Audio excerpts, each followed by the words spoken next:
Allen Fieldhouse magic is real. Jamari McDowell saved the KU basketball season. Dare I say the entire KU basketball program.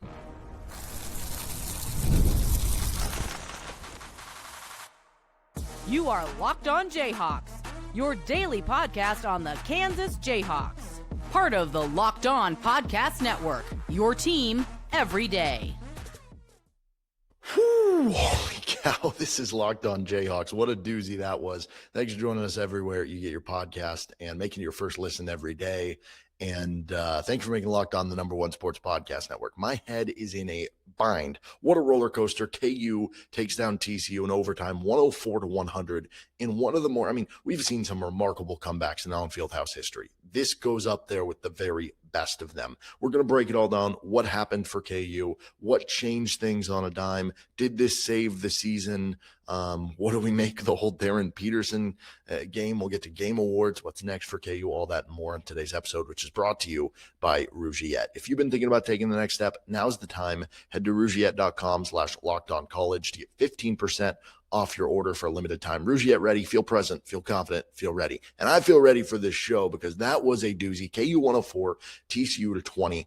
I, like many others, were ready to have a much different conversation on this show when it was, for most of the second half, but especially when it was 85-76 with, a minute and change in the game that it felt like, was there going to be an argument to be had that at 10-5 and 0-2 in Big 12, would this become a bubble team? And what is going on with KU and what's the dichotomy of how the team is handling the Darren Peterson stuff going on? And then Allen Fieldhouse said, hey, I'm still a thing. I know you lost earlier this year in a close game to UConn, and you're not used to losing on my home floor like you have done a few times here and there over the last couple of years. I still got some magic in me.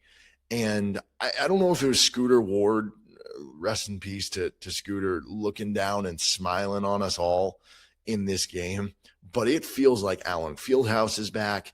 It feels like this team is back. And it almost felt like, to me, a little bit of Allen Fieldhouse's soul was snatched away last year when KU blew that game to Houston in a way that we've seen KU steal games from other teams, just like this one. And it feels like they snatched it back tonight.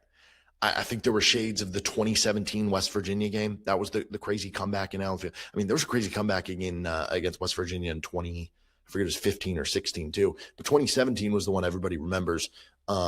Shades of that with the comeback. I thought there were shades at the end of the game in overtime of 2018 Seton Hall in the second round when KU is up. They're like, okay, they're up 4. They have a cushion. They're up 6. They're good. And then I think it was Desi Rodriguez at the time for Seton Hall. For this, it was like Jaden Pierre or Brock Harding or somebody would go down and just nail a 3. And it's like, oh, well, it's not a game over yet. And then KU would have to make a good inbound pass and good play. And then they skated by Seton Hall. And then honestly, it was a little bit of an inverse of last year's Houston game, just shades of all of those. And this was the classic Allen Fieldhouse comeback. And I think the hope here is that this can be more than just one win. That it's not just that the importance of the biggest positive of this is that you won the game. You avoided the 0-2 start. You avoided everything that comes with that. But it's what the win like this can do for you in terms of momentum if you're able to capture it in a bottle. It's the idea that this could kickstart a really fun level of play if it leads to more confidence, right?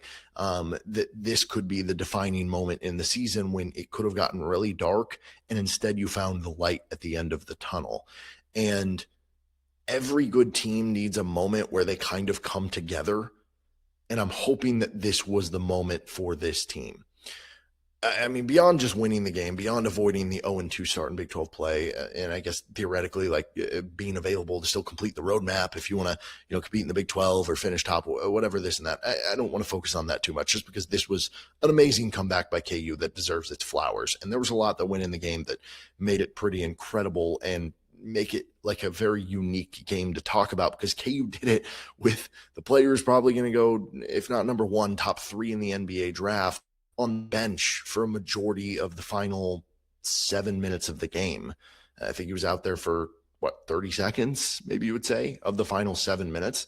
And yet at the same point in time, the 30 seconds he was out there, he gets one of the biggest shots of the game that leads to a foul and 3 free throws. Then he knocks them all down to tie it. So it's a very weird game to talk about, right? One of the other biggest positives, though, has to be when Melvin Council is on the floor and Darren Peterson is not, he is a dude. But also beyond that, it's also Melvin Council in must-have moments for KU and in second halves for KU has been nails. If you just isolated Melvin Council in the second half of games this year, you would have a first-team All-American guard. That's how good he's been in the second half and overtime. I mean, he had, like 10 points, 9 points in overtime alone. He finishes with 18 for the game to go with 8 assists and 6 rebounds. He just grinds through, and then he's ready to go in the second half. And I think that's where that conditioning comes in, that like as the game goes on, he's getting better. Other guys might be getting a little bit more tired. I also wonder, like, did we see KU find their guys, so to speak, right? Like, with the lineup at the end of the game, and we'll see what ends up happening with Darren Peterson here. And, you know, can you integrate him? I mean, that's what's funny. It feels like the discourse around Peterson is going to be a little, I don't know, like, I don't want to say negative. Like, he was so good. He had 32 points in this game.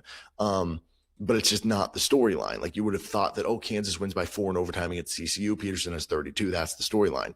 It's Melvin Council. It's the other guys. It's Jamari McDowell, right?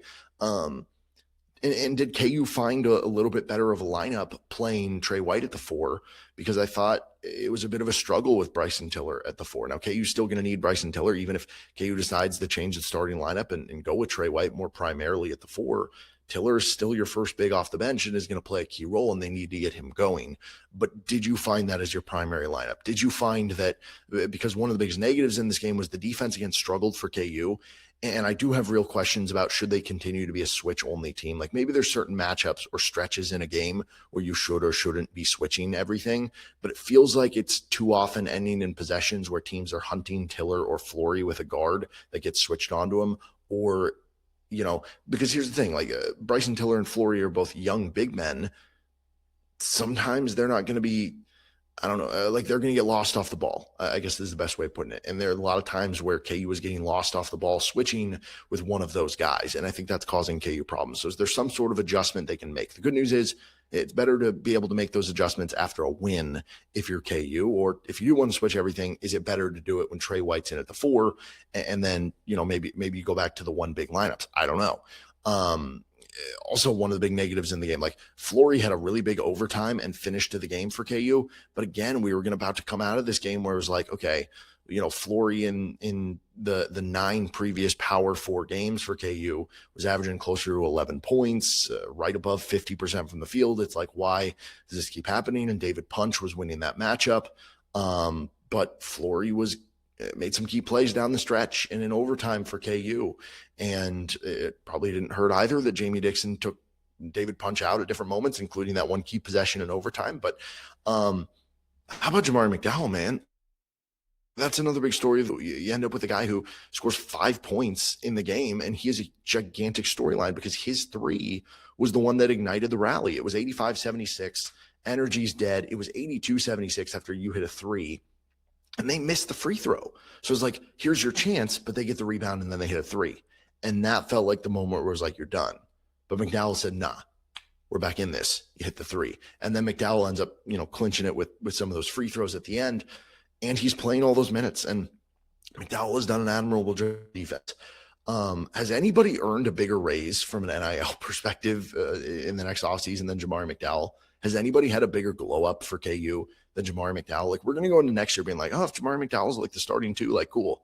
So good for him, man. Good for him. Because he could have transferred after his first year. He could have transferred after last year, redshirting, right? Thinking, hey, I'm going to be behind these guys. But he said, I'm going to stick with it. I'm going to try to beat these guys out.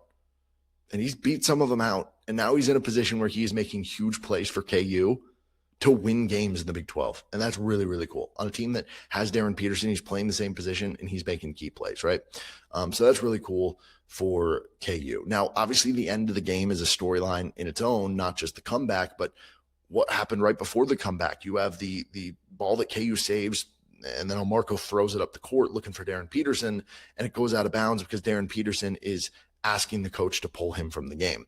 And that's going to lead to some storyline. I don't know. As I'm talking right now, we're just digesting this all. We'll see what Bill Self ends up saying after the game. But like, did it start bothering Peterson again? Or was it just kind of like Peterson being like, hey, this game's over, like no need for me to risk it. And if so, that would not be the best look possible, but good on Peterson at the very least for, if that is what happened, or even if he wasn't feeling the best, saying, hey, I'm going to try to grit it through for my team. Like, I can't run up and down the court because of the tightness in my leg or whatever, but I can give you one half court possession to try to get you a big three. And he ends up getting fouled, and credit for him for making the free. I mean, he was 13 of 15 at the line, right? Like, I get it. It's not a comfortable situation with, is this team like actually better when Peterson's off the floor? Let's just start here. Is KU a better team without Darren Peterson? I think the long-term answer to that is different than the short-term answer right now. So let's get into that on the other side. Today's episode of the show is brought to you by FanDuel Sportsbook. The college football playoff is here. FanDuel's given all customers even more ways to get in on the action every single game day in the playoffs. Because right now, every college football game day, FanDuel users get a profit boost waiting for them in the app. You can use the profit boost on bets that you already feel good about. I'm riding that Miami is going to take down Ole Miss. I haven't decided on the Oregon Indiana game. Part of me, my brain's kind of thinking Oregon, but my heart's kind of rooting for Indiana. So who knows? But you can ride with the favorite when you think a team controls the matchup, or maybe you want to take a shot on a player to score a touchdown, or build your own parlay with yards or the over under and team totals. And then you apply the profit boost and you go after even bigger winnings. And when you win, FanDuel pays out instantly, which is perfect for playoff football. FanDuel is the best place to get in on the action all playoff long. So visit FanDuel.com to get your college football profit boosts every game day with FanDuel, the official sportsbook partner of the Locked On Podcast Network.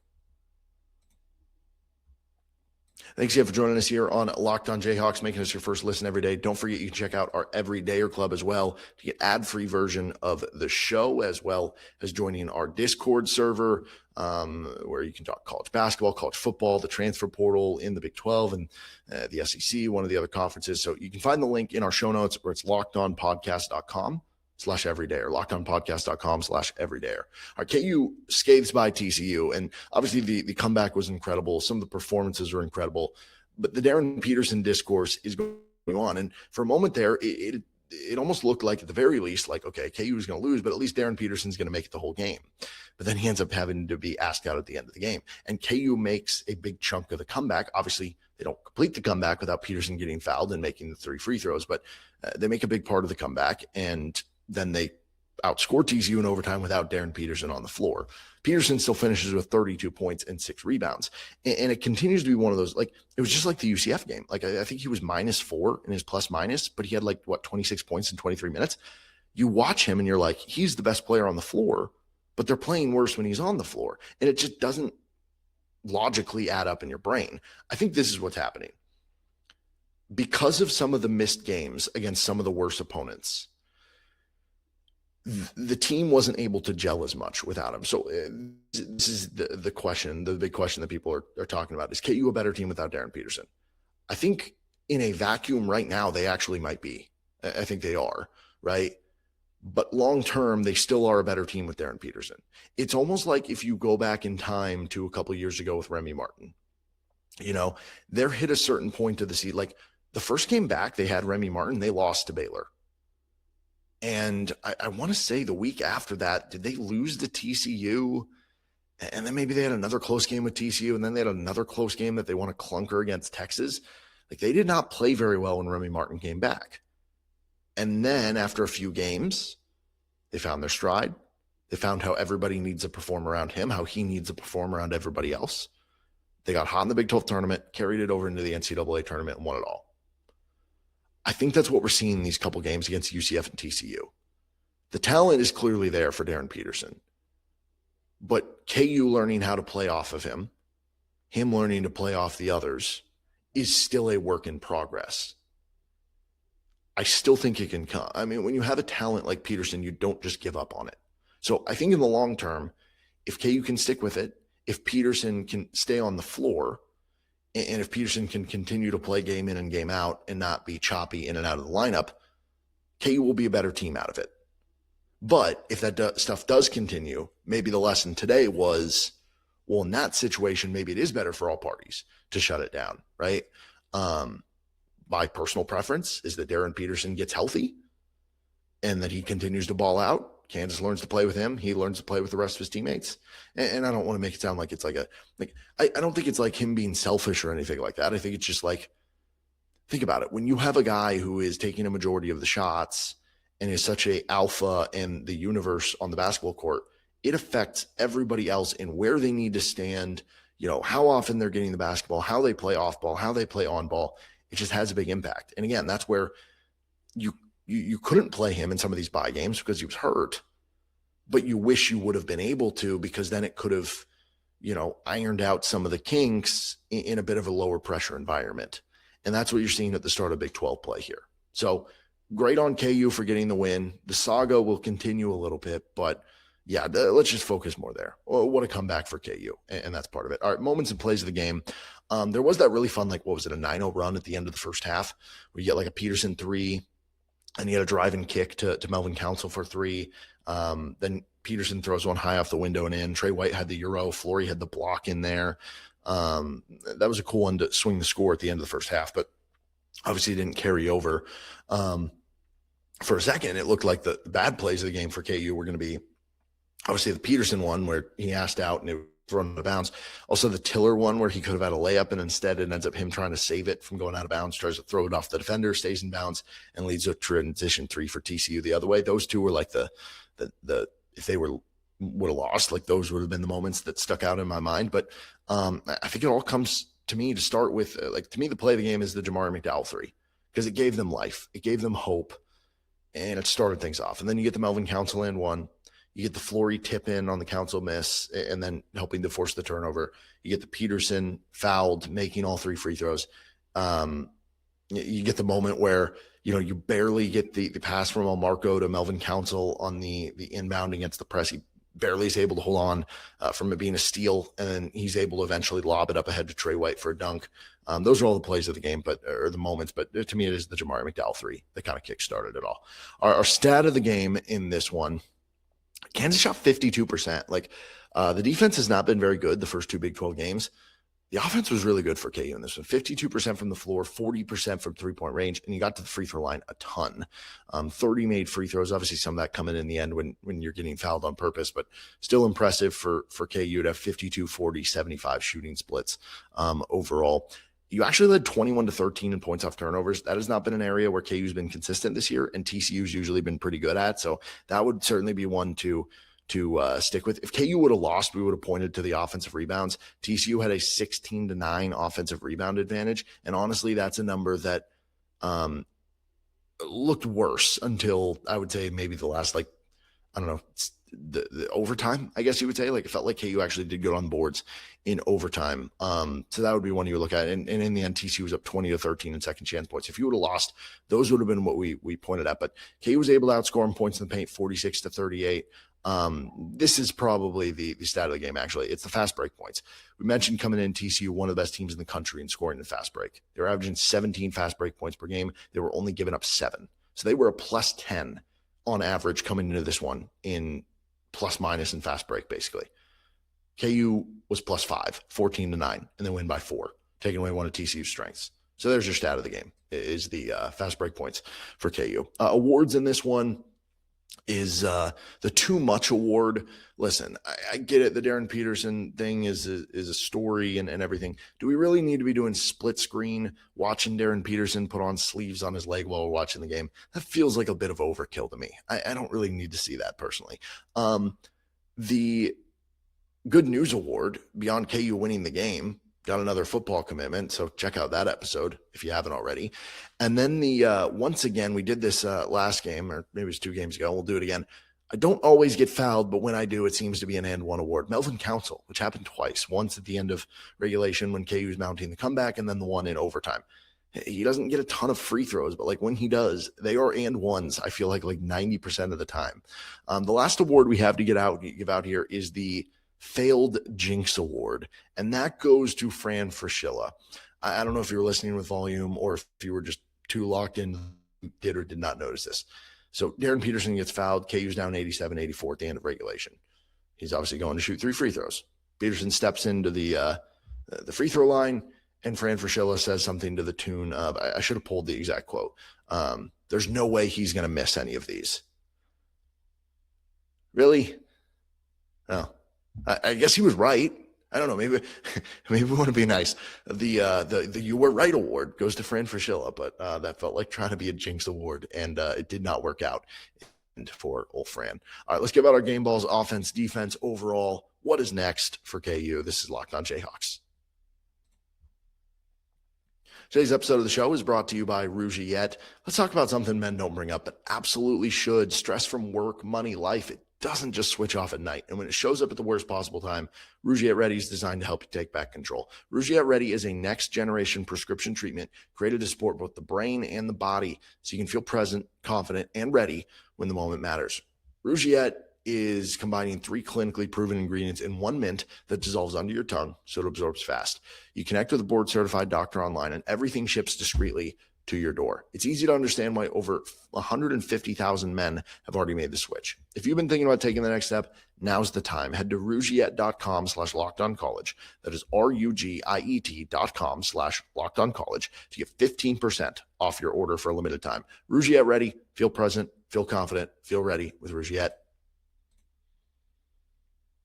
Thanks again for joining us here on the show. Don't forget to check out all of our other shows. We've been breaking down every transfer portal commit for KU football so far, and we'll have more KU football and KU basketball content throughout the week here on Locked On Jayhawks. Let's give out some game balls. Offensive game ball for KU. It's interesting because if you're just looking at it from the raw stats, you would give it to Darryn Peterson. 32 points on just 18 shots is insane efficiency.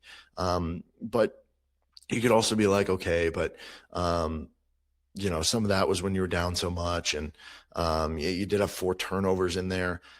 Trey White had 22 points. That was our one of our Hawks to soar. It was him and Melvin Council as our Hawks to soar.